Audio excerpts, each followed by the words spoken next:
opinions and views expressed in the following program are those of the speakers and the host, and do not necessarily reflect those of Yoakley Scott Corporation and your sports network.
And hello, everybody. Welcome inside a Wednesday episode of Running Point on YSNLive.com, brought to you by our good friends over at Greenwood Chevrolet in Austin Town. They go the extra mile for you. We try to do the same here on this show every single day, and as you can tell, we got a special guest, and we'll have him for the remainder of the winter.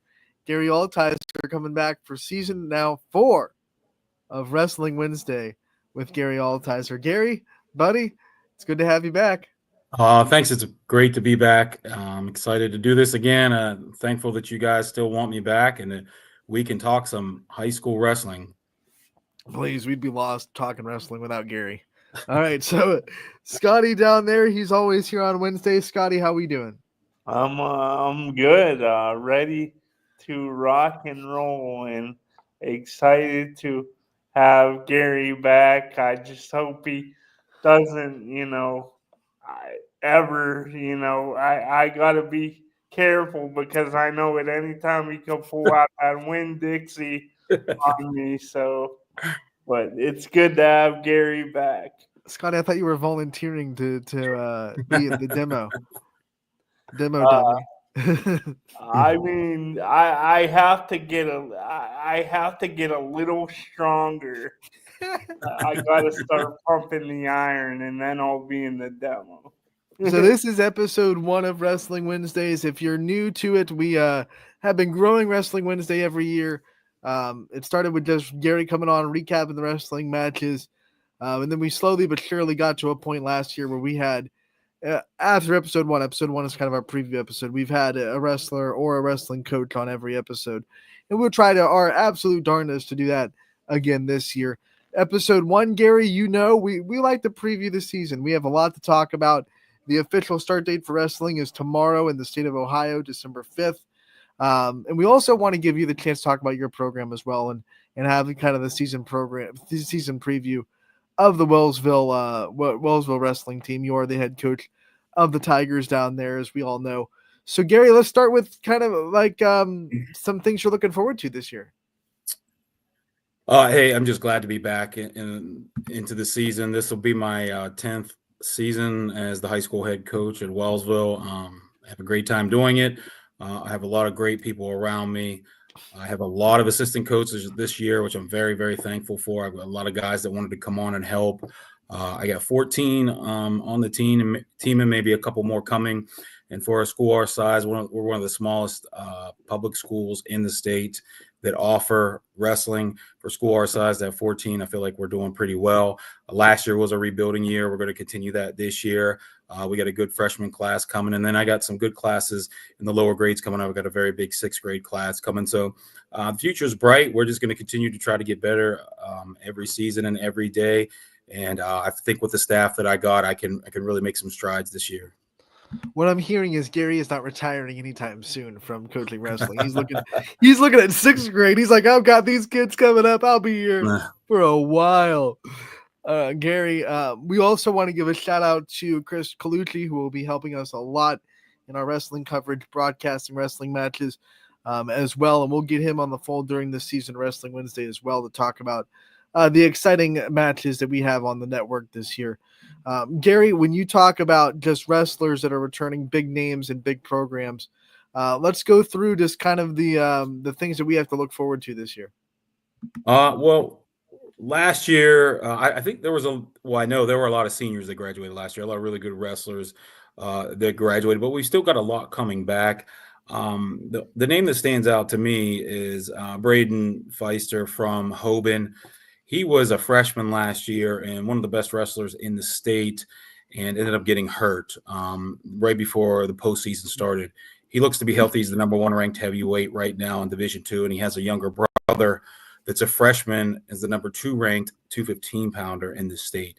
Those are names the Feisters to be watching for 100% for sure here on the network, especially. And Feister being the number 1 ranked wrestler at 285, he is the highest ranked wrestler in the YSN family.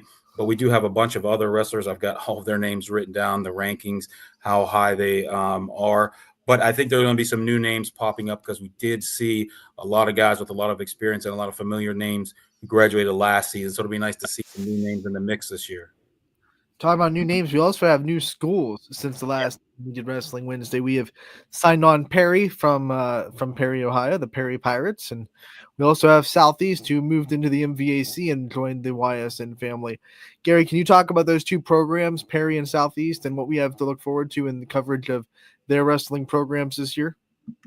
Yeah, anybody that's watched YSN, they know Perry because we have talked about them a lot on the Friday show with DJ on the Power Hour. They battled it out with South Range several years. They won a state title last season. They were one of the best teams in Division IV this year. Really a top 2, 3, 4 team. But that success translates over onto the wrestling mat. They were actually a Division III school last season or the season before, and they moved up to Division II now. So they're a new player in Division II, but really they were in Division II, moved down to Division III for a couple of years, and then they were back up. They are a really, really traditionally good athletic school in just about every sport.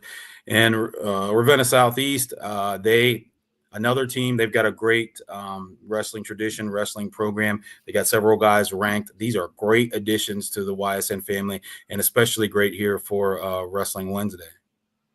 Yeah, so you got to be really excited that we added these 2 teams, because I think they're teams that you've even talked about in the past, like programs Right. you just had to bring up because of how good they were or how much of a problem they would have been for YSN teams in the past. So when you heard that we signed Southeast and Perry, you had to be like a kid in a candy store.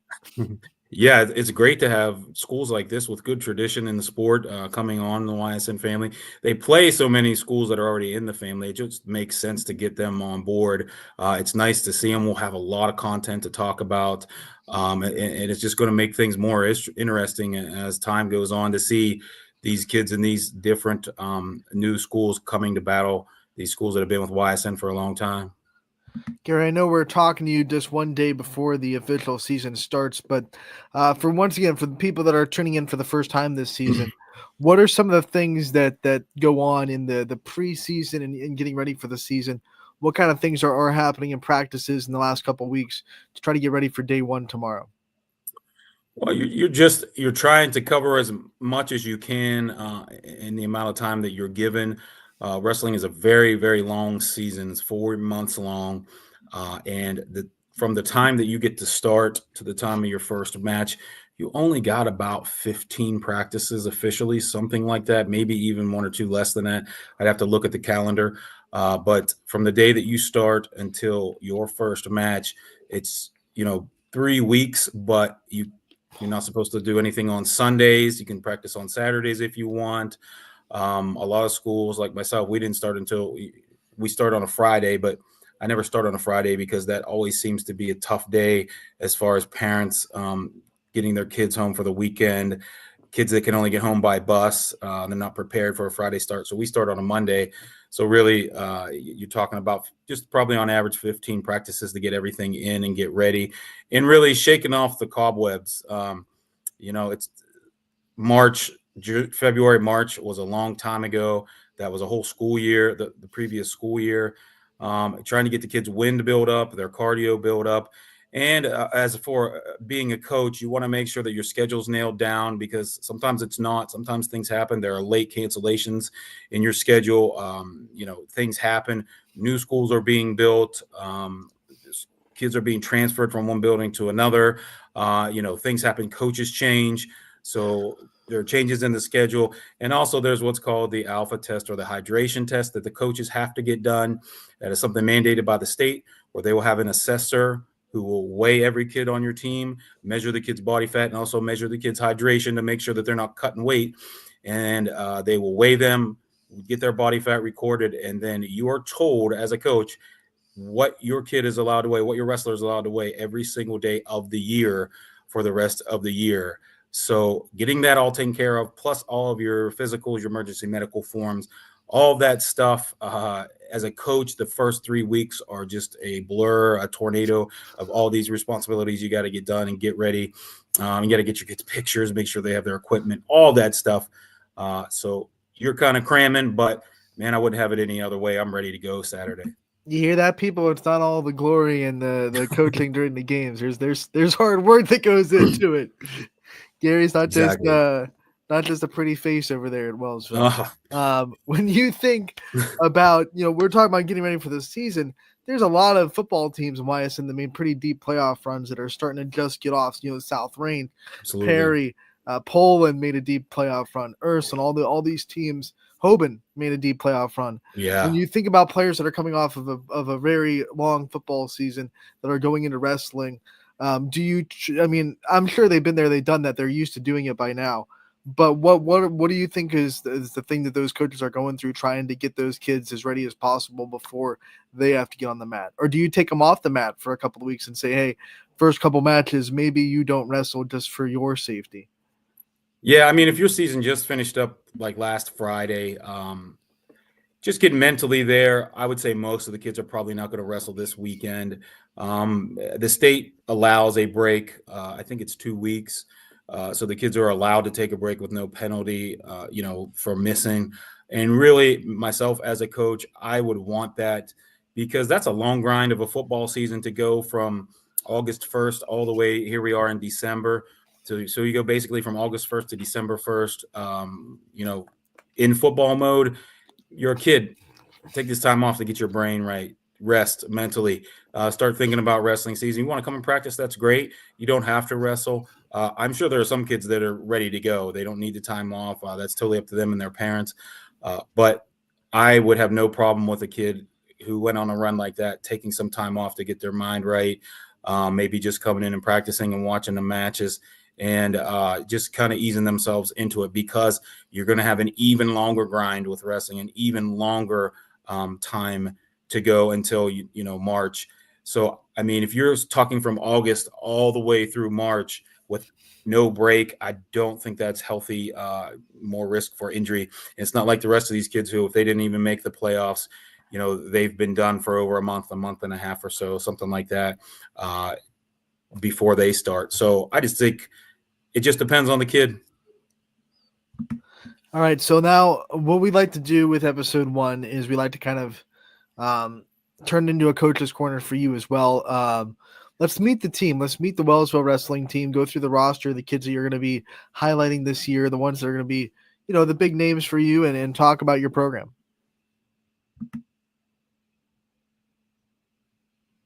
So I've got a young team. They're getting more experienced. I've got a group of freshmen coming up that had some really good success as they were wrestlers in junior high. Dale Hanlon, Colton Malone. Colton was an OVAC champion last year, or OVC champion, junior high. They called the OVCs. He was an OVC champion in the heavyweight class. He only lost one match last year. Ironically, it was his first match of the year, and then he pinned every wrestler he wrestled after that. Ryder Culp. Those guys make a nice group, a foundation.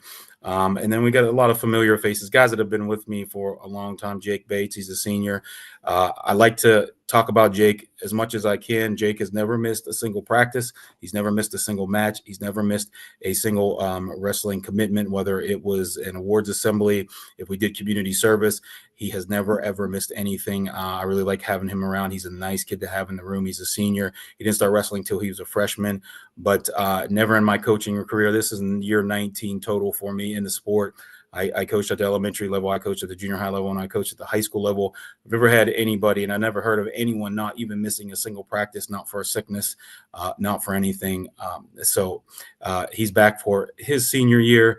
And I've got a group of guys with mixed experience in between there. So the only thing, the problem we're running into right now is they're all bunched up at the same weight. We're going to have our wrestle offs today, and I've got, I think, 4 or 5 weight classes where I've got multiple kids in the same weight. So we're going to see how that goes, and hopefully their weights will separate, and I'll be able to fill 11 or 12 of the 14 weight classes, which for me, being such a small school, that's something really to get excited about. Scotty, get in the conversation, buddy. So I was wondering, Gary, I wanted to ask you, is it like after every year, and then once the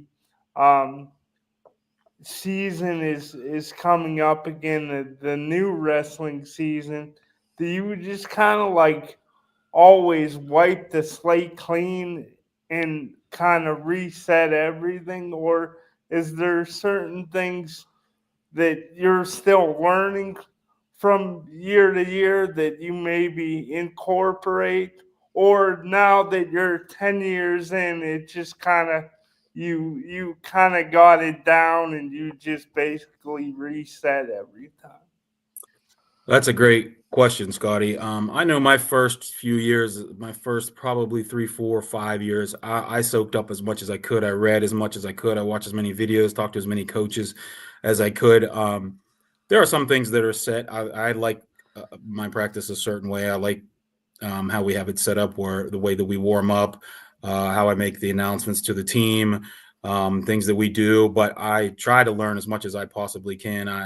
I don't. There are guys out there who forgot more about wrestling than I'll ever know. Try to learn from them as much as I can. I try to learn from the kids, and I try to do my best to adjust to the kids. That's the one thing that I don't ever want to stop learning, is just how the kids are communicating, what reaches them and what doesn't. Every single kid is reached a different way, if you ask me, and they're constantly changing. As these generations come and go, they like different things. They think different ways. They respond to different things. So I try to learn that way. Wrestling's always going to be wrestling, but it's evolving and getting to a crazy level now. The level of high school wrestling now is out of this world. There are 17-year-old high school juniors who are beating national champions. There's a kid, the number 1 kid in the country, is from Ohio. His name's Marcus Blaze.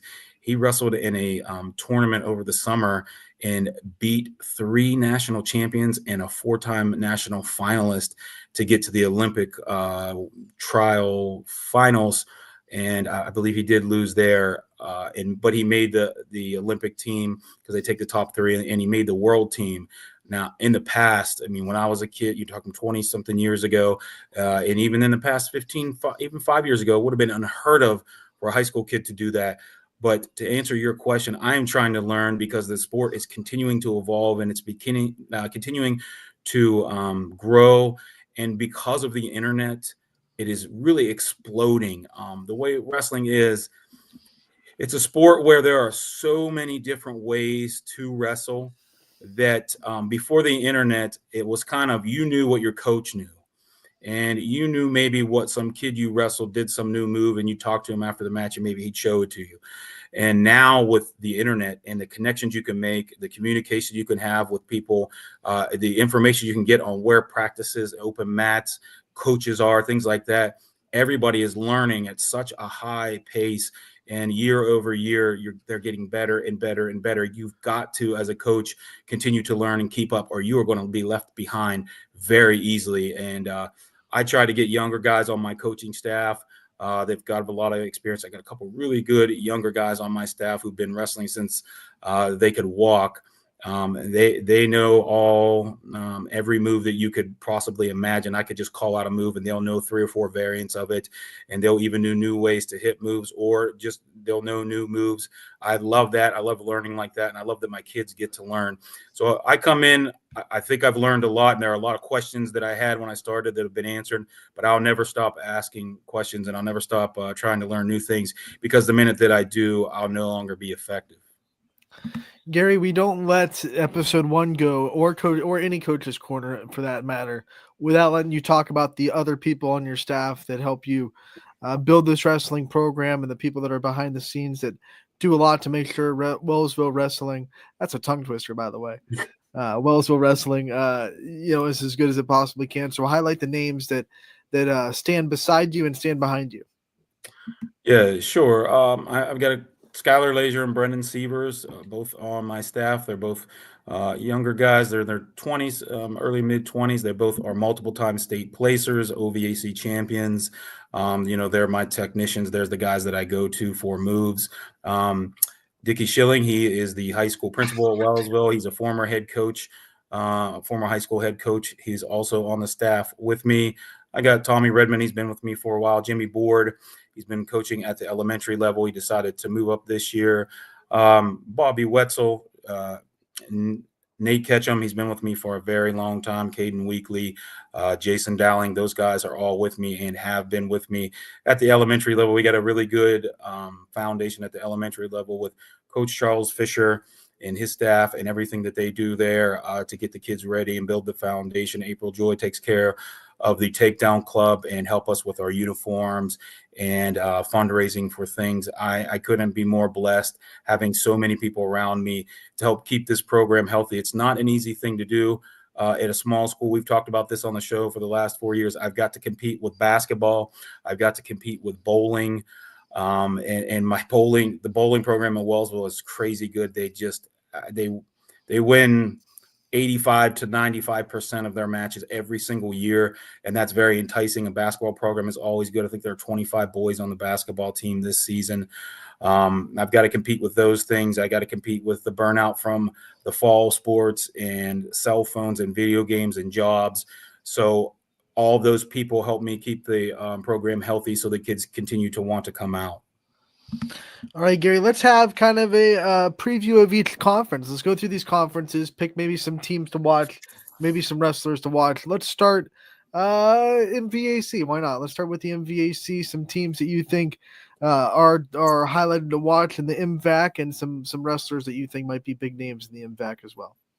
Okay, so you're pulling my memory. I'm testing your conference knowledge. You are MVAC. I don't know if wrestling puts them in tiers or if they're all together. Sometimes they do, sometimes they don't. Like we're in the EOAC, we do not have an EOAC champion, right, because they require a certain amount. So, but from the MVAC, I know you said Ravenna, Southeast there, right? Southeast, Crestview, Liberty, champion, Newton Falls, Western Reserve, Springfield. I don't know. How many of these teams so I mean, Southeast is coming in with a good team, a solid team. They've got several ranked kids. Crestview, I did see. I think they got 16 kids on their team this year. That's really good for them. That's up. Those guys there are doing a great job. Western Reserve is one of the teams with a new coach this year.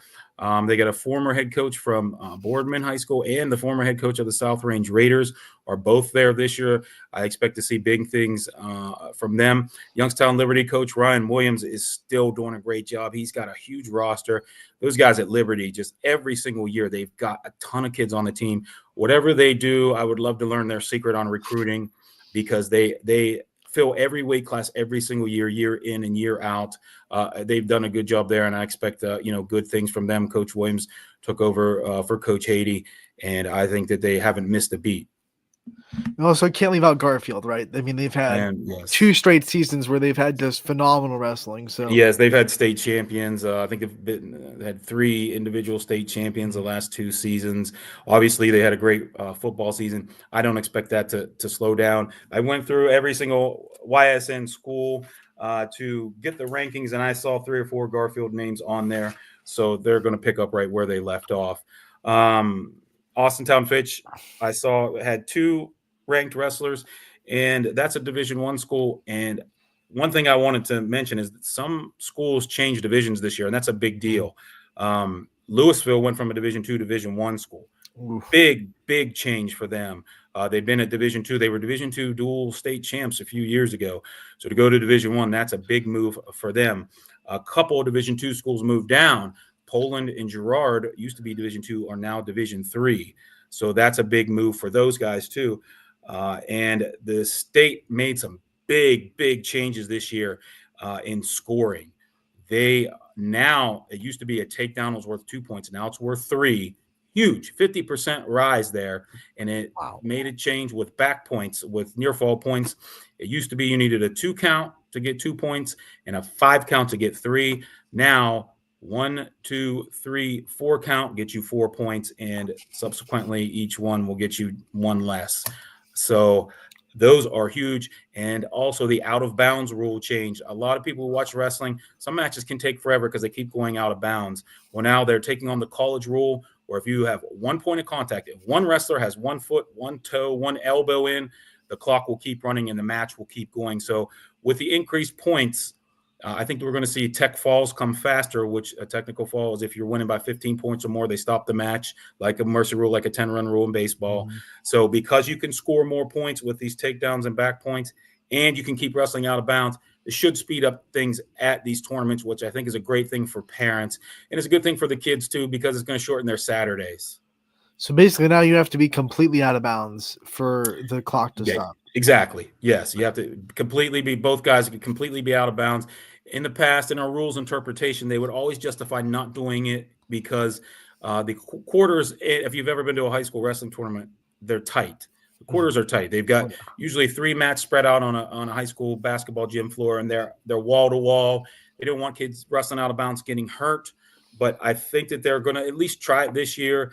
And I know the officials, hey, be on high alert. If you're tight to a wall, just blow it dead. But not every place is like that. If they can keep wrestling out of bounds, let them go. I'm sure when you wrestle at Fitch, you're going to be fine. Yeah. Fitch, there's a lot of room. Liverpool has a huge gym. Waterloo's got 2 gyms and a wrestling room that they use for their tournament. They've got 7 mats set up at one time. So places like that, you're going to be able to wrestle out of bounds and, keep the clock going. And I think overall, this is a great thing for the sport. As far as the points change, last year is when it started with the college. And I wasn't sure how I would feel about it. I went in with a blank slate, and nothing much really changed other than matches shortened. And they did some studies. The one thing they didn't study that I really want to see is were there comebacks. If you're down big, you can come back quicker now. Yeah. So it used to be, a big move get you 5 points. Now it gets you 7. That's a big difference. So I'm interested to see, as a coach, are we going to get kids that coming back easier now because they can score more?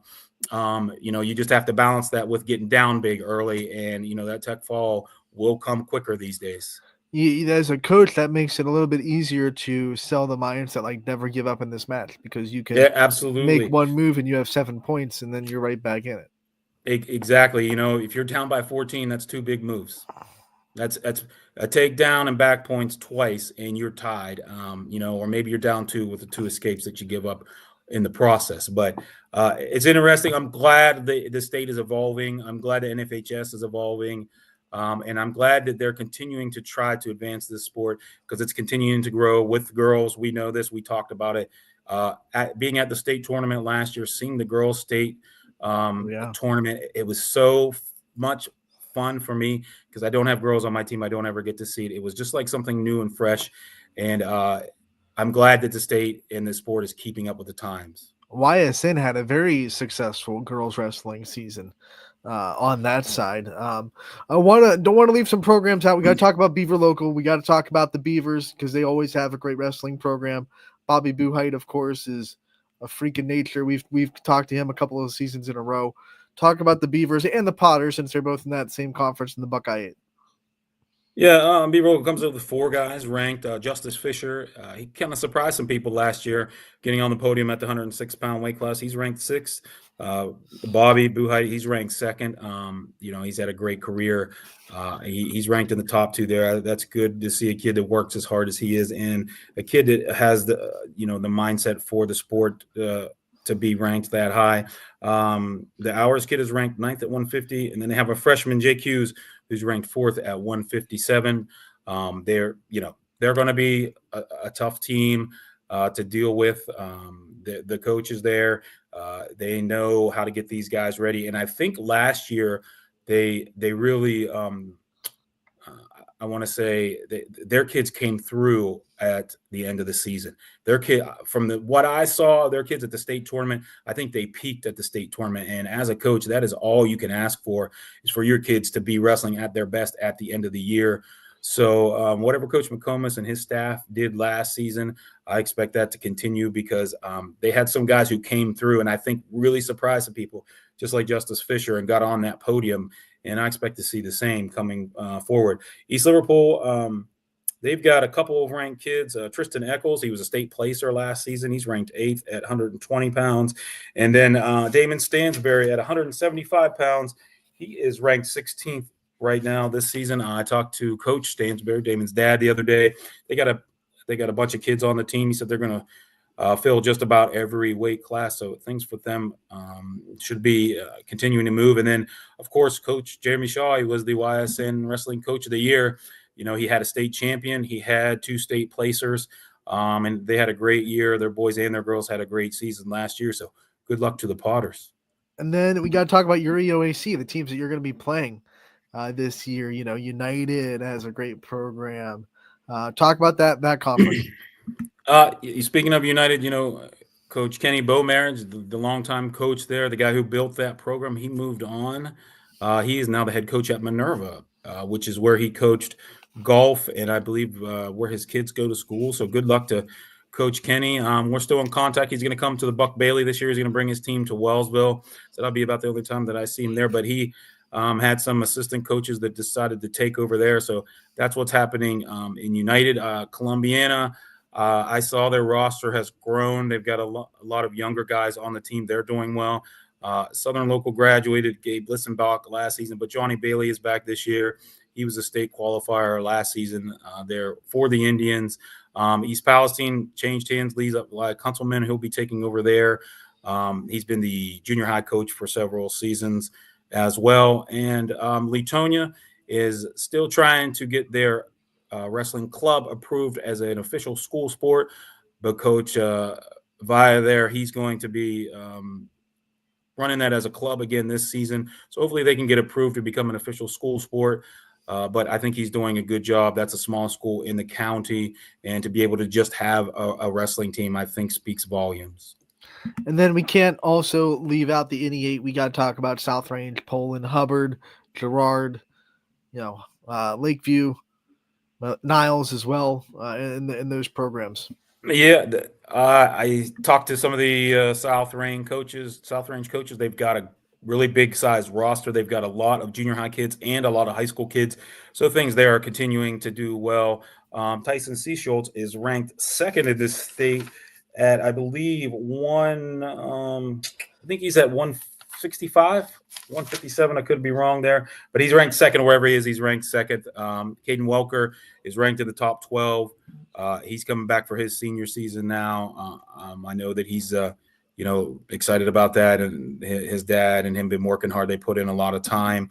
Hubbard, Hackwelder, he's ranked. I believe he's predicted to place to get onto the podium there with Hubbard. Hubbard had that great season last year.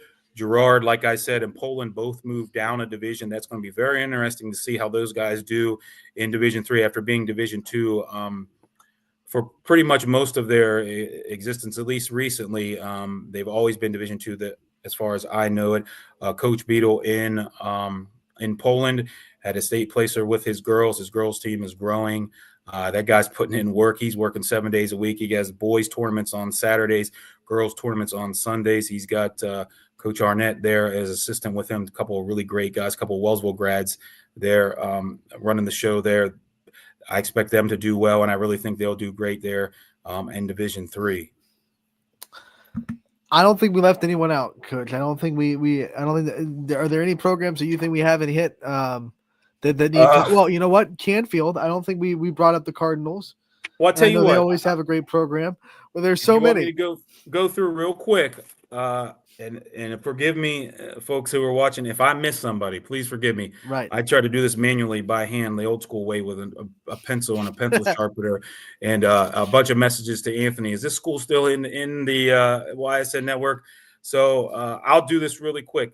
At Louisville in Division I, Colton Road 17th at 120, Montgomery 9th at 26, Caden Barker 9th at 132, Eric Chris 16th at 38, and Wyatt Smith 13th at 175, and Austintown Fitch, the other Division I, Dominic Fantone 19th at 126, and Devin Phillips at 9th at 190.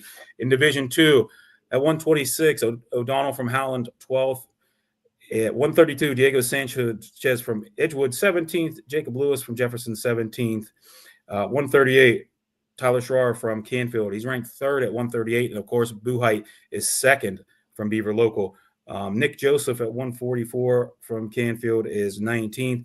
At 150, there's a bunch of kids here. Hours from Beaver Local 9th, Joey Connor from Salem 11th, Braden Haley from Conneaut 19th, and Mike Ochoa from Edgewood 20th, and Chance Shoke 13th. 157, we've got Jake Hughes from Beaver at 4th, and Drew Smith from Perry at 16th. 165, Stansbury from Liverpool at 18th. 175, Aiden Stecker from Salem. That's another Salem kid, ranked 7th. Hackwelder from Hubbard 9th. 190, we got Chris Majevic. Man, I'll tell you how many Majevics are there from Howland. That family is a great wrestling family. They've been in this sport. I think the entire time I've coached, there's been a Majevic on this Howland team. He's ranked 9th. Matt Webster from Jefferson 11th. Antonius Bertone from Perry 12th. Gabe Miller, Canfield 15th. And Aiden Patchen from Salem 17th. That's 190. At 215, the Feister kid, the freshman from Hoban 2nd. And his older brother, the sophomore, at 285, ranked 1st at Hoban. And D3, not nearly as many. Braden Reed from Brookfield, 106 is 15th. And Martin from Southeast is also ranked there. 113, we got Lewicki from Garrettsville Garfield, 12th. Cameron Dye from Southeast, 16th. 120, Luke Kaufman, Garrettsville Garfield, 22nd. 126, Caden Walker from South Range. There he is, number 11. Dom Kimball from Southeast, 13th. Jaden Scott, Jackson Milton. The first time we've heard from them today. Jackson Milton's got a couple guys ranked in there at 14th. 132, Trevor Osborne, Southeast, 3rd. 138, Jack McDevitt from Jackson Milton is 14th. Landon Andel from Garrettsville Garfield, 16th.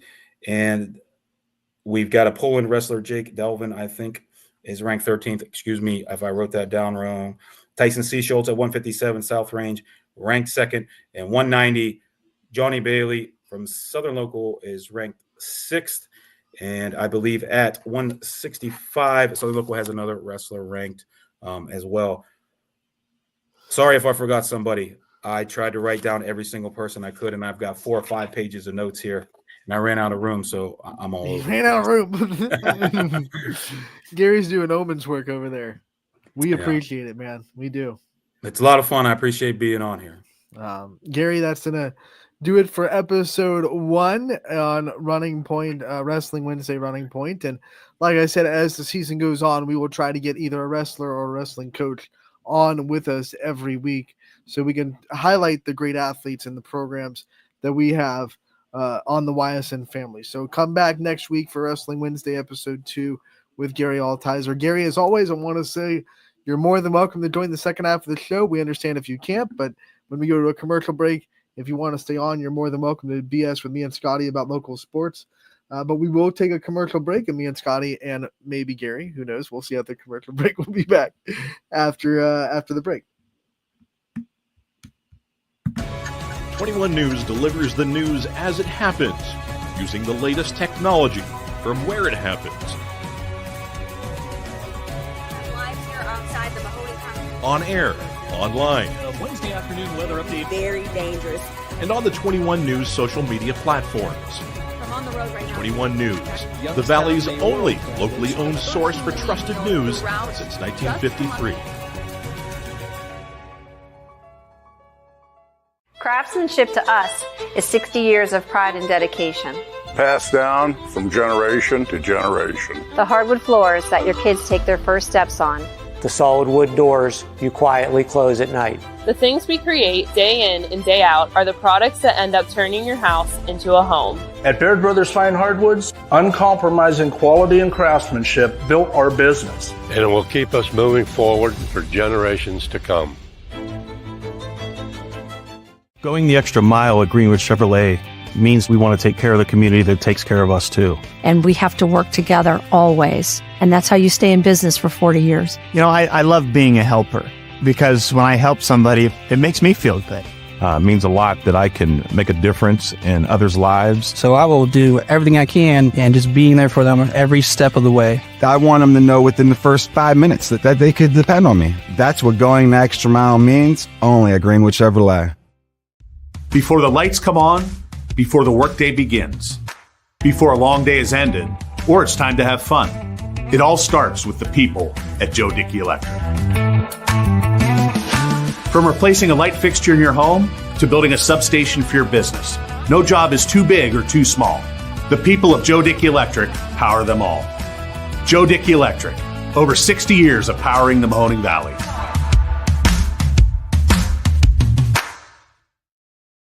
Anthony Hartwig, Scotty Mincher back on Running Point Wednesday episode, brought to you by the big logo right above our heads, Greenwood Chevrolet in Austintown. Scotty with us as well on Wednesday like he is every week. Scotty Mincher, my right-hand man, my buddy.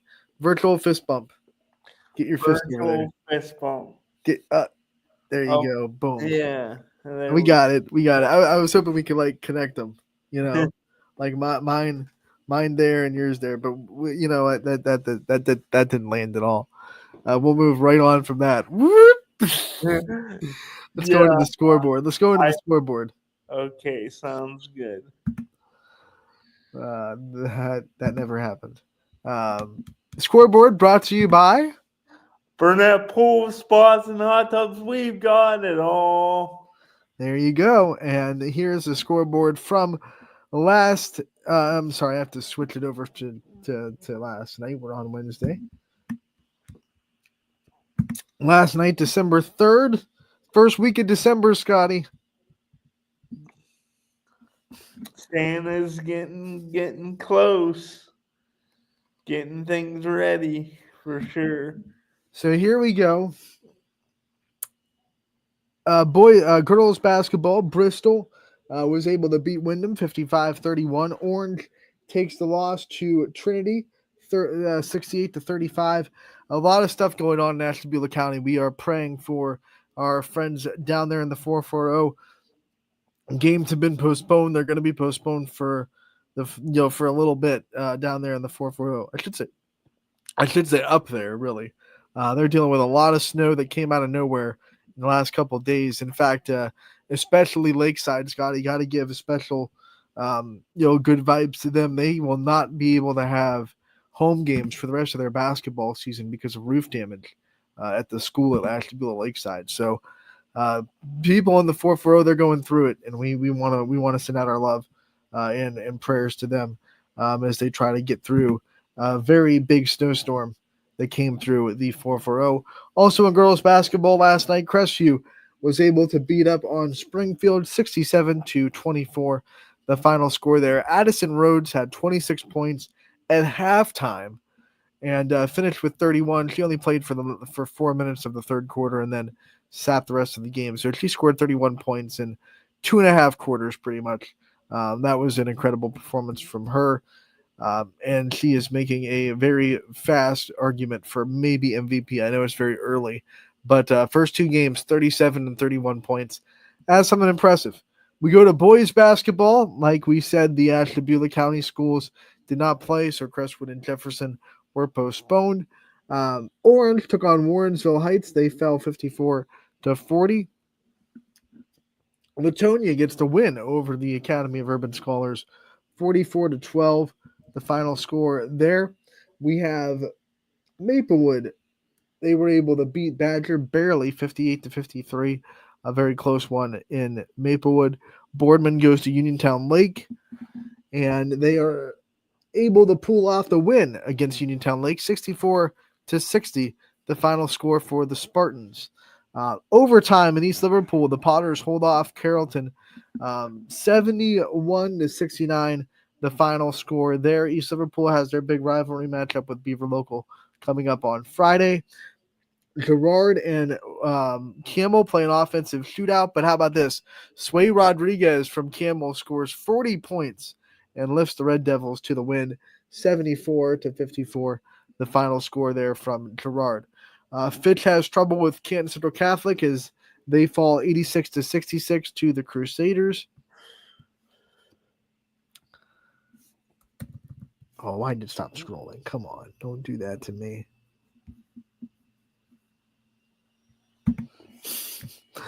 We go on to the next one. Jackson Milton and Columbiana playing each other. Columbiana gets the first win in the first game, 78-57. Shout out to Ryan Romai from Jackson Milton, though. He did score his 1,000th career point. He had 39 points in the game, and he has 1,000 now in his career. Wasn't enough to get Jackson Milton over the hump against Columbiana. Canfield gets the win over Holy Name, 63-59. The final score there. Newton Falls able to take care of Hubbard in a rather defensive game. 46-39. Newton Falls able to clamp down on Hubbard's offense and get the win. Lakeview was able to beat Liberty 52-39, the final score in that one. We continue on, scroll over to see that Cheney, they fell to Maslin Jackson 73-58. Niles and LeBray played a very good game. Niles edges out the Vikings 45-44 in that one on the road of an impressive victory for the Dragons. Pymatuning Valley traveled to Grand Valley, and the Mustangs got the win 76-60. Postponement from St. John and Shocker. Southern Local got the win over Sebring 78-55, the final score there. Western Reserve beat Southeast 61-43. Marlington beat United 54-10. Struthers fell to Ursuline at the Fieldhouse 83-51 was the final score there. Warren JFK fell to Newcastle, Pennsylvania 84-52. Wellsville fell to Toronto 62-39. Warren Harding beat East 78-38. And then over in PA, we had Beaver take on Blackhawk, and Beaver got the win 66-51, the final score there. So that is our scoreboard from the day last night. While we're here, let's just look at the scoreboard for tonight, the games that are going on. We have boys basketball, Hopewell versus Mohawk. Beaver Local hosts Crestview, and Lakeside and Conneaut has been postponed tonight.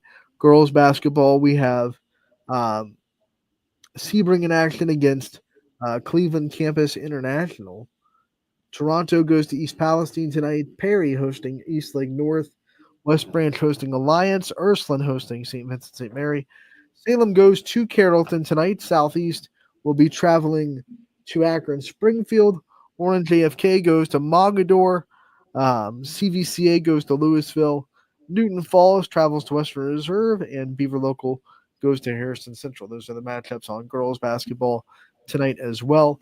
We will have the following games covered for broadcasts. We have Chris Sigler. He will be at the boys basketball matchup between Beaver Local and Crestview. Eric Hughes will be there in Mohawk for their matchup with Hopewell.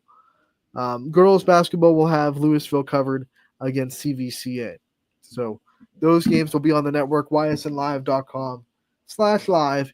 You can watch those for free. Scotty, we have about 10 minutes to get what's on your mind. So let's see it. What do you bring to the table today, buddy? Yeah, so I'll jump right into it. I just wanted to know, Anthony, with another season upon us, and as far as basketball goes, and I might, if we have time, I had one thing on wrestling since today was the first time we had Gary on for the season. But first off, with basketball, and early in the season, I wanted to get your thoughts on, do you feel that in basketball that coaches are maybe, I guess what I'm saying is, do you think like their impact and their imprint on the game and whatever they decide to run, like say defensively, if they go more like up, or offensively they go up more up tempo, and then defensively, they go more zone, man to man, whatever. Do you think there's a stark difference in basketball as far as coaching goes and adjustments? And you could get away with less of them, and it's more about the personnel on the floor than it is in the football season that just ended or the other sports? Or do you think coaching is just as much significant for the most part? So just to recap, because I got lost in the sauce a little bit there. You're just asking for basketball in high school, do you think the coaches are as impactful to the outcome of the game as I do for the other sports in the fall? Is that the question? Yeah, basically, but also like more, and I couldn't get this in. I apologize. I'm getting tongue tied today. Like early in the season, do you think it's like there's more of a urgency to see what personnel you have, and just uh, like not necessarily implementing your scheme, just working with the players' strengths and not worrying as much about scheme? And how do you think it compares to other sports? Well, I don't know. I mean, there's obviously urgency. You want to win every game, but at the same time, for basketball, it's such a long season, and you got 22 games spread out in about 4 months, that you don't have to necessarily hit panic mode if you don't have everything figured out in game one. And especially because most of these teams, except for the boys teams, have to start a little bit late because of football. They're starting non-conference games and winning and losing. Although everyone wants to win, I'm not saying that it's not important to go out there and win games, but at the same time, it doesn't have really any bearing on what you're doing, right? Like conference games, you have to win them to get the championship. But when you don't have conference games, if you lose them, as long as we learn from them. So I think trying to figure out the personnel, we have a lot of boys coaches that are just doing that, even the ones that aren't necessarily getting football right now, but even the ones that got football maybe a couple of weeks ago, they're still trying to figure out what their strengths are and how those guys kind of implement into their personnel. So I think the first couple of weeks of the season are when you try to figure that out, try to see what lineups work, especially if you're bringing in new guys like Columbiana last night. They have one returning starter, right? So Coach Johnson was spent a lot of time just trying to figure out what would work. It all worked, right? They got a big win over Jackson Milton, but he's trying to figure out, like, hey, what guys can I put in what sequences to get the best out of them. And that's a good example right there of a team that is going to spend the first couple weeks of the season trying to lock down what is going to work before they get into the big conference games that they need to win to get a conference championship that Columbiana is hoping to get out of them. So, I think the first couple of weeks you're seeing the coaches just try to put the puzzle pieces together, especially these coaches that aren't returning a lot from the year before. We see a lot of teams this year in that boat. We had a really good senior class graduate on both girls and boys basketball last season. So I think we have a lot of coaches that are trying to kind of put the puzzle pieces together and figure out what players can they put in what situations to give them the best chance to succeed. Do you also think, and as far as wrestling goes too, I wanted your thoughts on this, but more big picture, all sports is kind of a last thing here to close.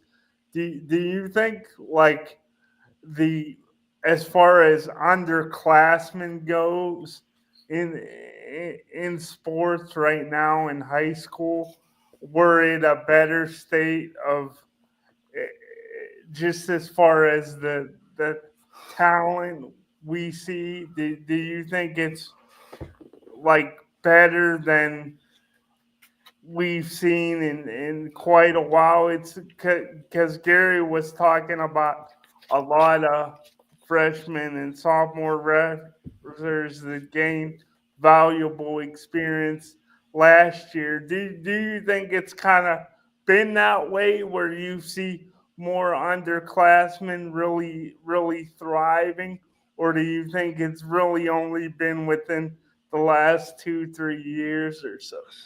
Every season we see younger players ready to impact the varsity level at a higher rate, and I think that's just simply because we're seeing more and more evolution and growth from the clubs that these sports have, whether it be JO volleyball, AAU basketball, club wrestling, travel softball. That's becoming bigger and bigger every year. So more and more kids are getting exposed to very high competition levels earlier than they have before. You look 10 years ago when I was in high school, even 12 years ago, there weren't a lot of quote unquote AAU teams you could just go out and play. If you weren't like elite, you probably weren't playing AAU. You're probably just kind of getting ready for the season and using junior high basketball as a way to set up. I mean, now there's probably like 10 or 15 more AAU teams just in the area than there were when I was in high school. And that was just to round off to a round number. That was 10 years ago, around 10 years ago, 13 to be exact. But we'll just pretend it's 10, right? Make me a little bit younger. But now there's so many places you can go to get yourself playing more reps and playing against good competition, other girls and guys that are there for the same reason you are, which is just elevating their skills in the sport. So I think we're seeing more and more players ready to go when they get into freshman season. That's why we're seeing a lot of really good young players, both sides this year. I mean, you look at some of the freshmen and sophomores that we have playing in basketball right now. Oof, it's good. It's really good. It's really good young basketball players, and we have a lot of coaches around the area that are coaching AAU to thank for that. Yeah, it's as far as wrestling goes, you'll have to put that in your pocket and ask Gary next week. Okay, that's a good one. I could keep in the chamber for sure.